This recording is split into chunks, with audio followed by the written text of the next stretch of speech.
Bonjour à tous, je suis Valentin et je suis avec Ruben. et bienvenue dans notre nouvelle vidéo DBT auquel on va vous présenter en fait une extension qui s'appelle Power User. Et Power User est une extension en fait indispensable pour DBT qui va vous faciliter la vie vraiment d'utilisation de l'outil. Alors à quoi ça sert DBT Power User, Valentin? Bonne question Ruben. Et ben, DBT Power User va vous permettre en fait d'accélérer vraiment pas mal de votre transformation de données avec des fonctionnalités assez intéressantes comme par exemple vous proposer le lineage, par exemple tout ce qu'on a vu dans le cas pratique précédent sur notre Précédente structure, vidéo, c'est sur ça? notre précédente vidéo, c'est ça. Tout ce qu'on a vu sur le cas pratique de la précédente vidéo, c'est qu'on pouvait en fait avoir en fait un schéma du staging jusqu'au mars de votre transformation de données. Ça vous donne vraiment la traçabilité de votre donnée. Après, on a plein d'informations possibles, comme par exemple estimer votre coût de votre requête SQL, vérifier que votre SQL est valide ou non, et plein de petites fonctionnalités qu'on va vous présenter sur notre VS Code. D'accord. Alors du coup, comment ça fonctionne? Qu'est-ce qu'on doit faire? Bah là, par exemple, vous allez aller dans votre fichier classique du Mars, par Ok. exemple, qu'on avait fait dans la vidéo précédente, Ouais, et tu vas faire tout simplement un clic droit sur ton fichier. d'accord. Et là, tu verras, tu auras une liste en fait de fonctionnalités supplémentaires qui s'affichent, comme notamment Ah, c'est RunDBT sympa. Model, TestDBT Model. Donc là, je peux le lancer maintenant, là. Ouais, Si je lance test DBT model, c'est ça, ouais. ça va faire comme DBT test, en C'est fait. ça, exactement. Si tu le lances, là, par exemple, il va le Ok. lancer automatiquement dans le Ah oui, terminal. il me lance mes tests. C'est ça. Ok, Bon, intéressant. Donc, quelques petites bugs, hein, erreur, mais pas erreur. Bon, c'est normal, hein, c'est des tests qui sont censés tomber en erreur. c'est ça. Et après, tu as d'autres fonctionnalités possibles, hein, comme par exemple, vas-y, essaye le clic droit. Et les trucs assez intéressants, c'est par exemple, tu peux compiler ton modèle, mais tu peux aussi estimer le coût de ta Ok. requête, par exemple. Je vais quitter le terminal pour réessayer. Peut-être là. Non, il faut que je sois dans mon environnement. Hop. C'est pas obligé. Estimer le coût. C'est ça. Et là, vous avez directement l'information du coût de votre requête. Ça, c'est assez Bon. sympa en fait comme Ah, fonctionnalité. c'est vrai que c'est pratique. On n'est pas obligé d'aller dans BigQuery C'est ça, ou oui. dans notre Snowflake pour vérifier combien ça coûte. Exactement. Et là, d'autres fonctionnalités possibles aussi, c'est vérifier que votre SQL fonctionne bien. Par exemple, Donc, avec le validate validate, SQL. c'est ça? C'est ça. Ah bah, SQL is valide. Voilà. Bah, top. Et là, par exemple, on peut faire un cas d'erreur, hein. On va enlever un petit from ou un select. Allez, on enlève le from. Et Donc là, ça, si je relance validate, c'est ça. alors je vais quitter ce terminal. Hop. Hop. Validate SQL. Eh ben, j'ai bien une erreur. C'est ça. Ok, super. Donc ça pourra nous aider à débugger, quoi. Voilà, c'est un gros accélérateur dans tout ce qui est débugger le code et vous faciliter un peu la lecture de votre code sur DBT. Après, on a une autre petite fonctionnalité possible, c'est tout ce qui est lié à la documentation. Et en allant juste ici, ouais, dans le Ok. petit... Là, en Ah fait, ouais. vous avez toutes les informations liées à votre transformation de données. Tous les tests présents liés à notre agrégat. Ok. En cliquant dessus, en fait, Ah ouais, donc là, je vois les tests Ouais, c'est ça. est-ce qu'ils sont passés. C'est ça. Ah, je peux le lancer Et même tu peux... unitairement. C'est ça, ouais. Et tu peux les lancer unitairement. Ok, bon, il a planté. Ah non, il a marché celui-ci. Ah, génial. Ok. Et ensuite, en fait, tu as toutes les informations des modèles qui sont parents. Là, en fait, indirectement, tu as les lineages. Et en cliquant dessus, ça te ramène dynamiquement en fait sur ton... Children Parents. C'est ça. Et là, tu arrives dans ton staging. Ok. Tu peux un peu te... C'est un peu comme le lineage, du coup, Ok. où tu peux par dossier Et là, voir ce qui se passe. j'ai ma documentation.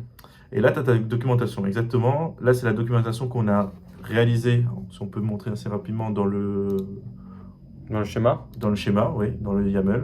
Tout ce qui, après qu'on a stocké dans le .md. Ah oui, donc là, on fait référence au... Voilà, une variable qui représente, en fait, colonne city représente quoi comme documentation. Ouais, et ça, que c'est tu vas dans retrouver dans MD, ouais. Ça, c'est un truc un peu avancé qu'on avait déjà fait, mais C'est ça. on l'a pas encore vraiment expliqué, mais ça vous permet de définir la documentation à un endroit où on regroupe toutes les documentations de tous les projets, enfin de toute notre table en l'occurrence. C'est ça, ouais. C'est exactement ça. Et là, du coup, en fait, tu le retrouves dans ton petit menu de Power User. On va cliquer dessus. Ici, il faut que j'aille ici. Ouais, faut aller dans le... Ouais, c'est dynamique par rapport au fichier que Donc vous avez là, ouvert. on voit bien notre documentation de notre C'est table. ça. On voit bien les documentations de chaque... Ah, c'est bien, en vrai. Et donc là, si je clique là, Open Documenté, on voit là... Ah, ouais.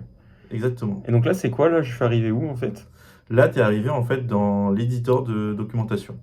L'éditeur de documentation, en fait, c'est quoi? C'est l'endroit où, en fait, il va vous stocker de manière un peu plus graphique et visuelle les informations liées à chaque colonne, la description qu'on a donnée, Et en plus de ça, les informations des tests qui sont utilisés ou non sur ces colonnes. Alors, comment ça fonctionne ce truc-là? Bonne question. Bonne question. Et... Donc là, je vois que j'ai mes tests qui sont en cours. Oui. Si je fais là, j'ajoute un test. Ah bah, tu vois, ça, c'est les tests par défaut que Ouais, c'est DBT ça. propose. C'est les tests à proposer, oui. Ok, Là, c'est l'interface graphique. En fait, moi, j'utilise plutôt en fait, ce qui est proposé avec le terminal, le DBT Doc Generate. ok. Je pense que tu peux le présenter assez rapidement. C'est dans le terminal. Ah, je l'ai vu là. Ouais. DBT Doc Generate. C'est ça, ouais. Tu pourras le lancer. Ok. Et là, ça va te donner un site web qui vous proposera en fait l'entièreté de votre documentation sous un site web, vraiment une interface graphique assez intéressante. Donc là, il m'a créé le catalogue. Il manque plus qu'à le serve, lancer une commande qui s'appelle DBT Docs Serve. C'est ça, ouais. Run serve, pardon, je crois. Ouais, c'est C'est ça. Non, c'est non, DBT DBT Docs Doc Serve, oui, c'est ça. Docs Serve. Hop, je vais oublier. Ah, il faut que je me place dans le bon Oui, t'es endroit. pas dans le bon endroit, t'es pas Voilà. dans... Ok, donc là, c'est bien ma documentation. Voilà, c'est ça. C'est un site web de DBT qui va récupérer toute votre structure de données. Là, on retrouve DBT tutoriel, notre projet. On retrouve les intermédiaires et les marts. Et en cliquant sur la mart, la transformation, on voit les descriptions, on voit les tests. plein d'informations, c'est ça, les détails, les tests utilisés et la description de chaque colonne. Generic data test. C'est ça. Et après, si tu descends un peu plus en bas, tu as toutes les informations, le code et même le code compilé. Ah oui, ça c'est bien. Ce qui est super intéressant pour pouvoir après récupérer votre code pour l'utiliser dans BigQuery sans pour autant exécuter tout votre code. Data test. Ok.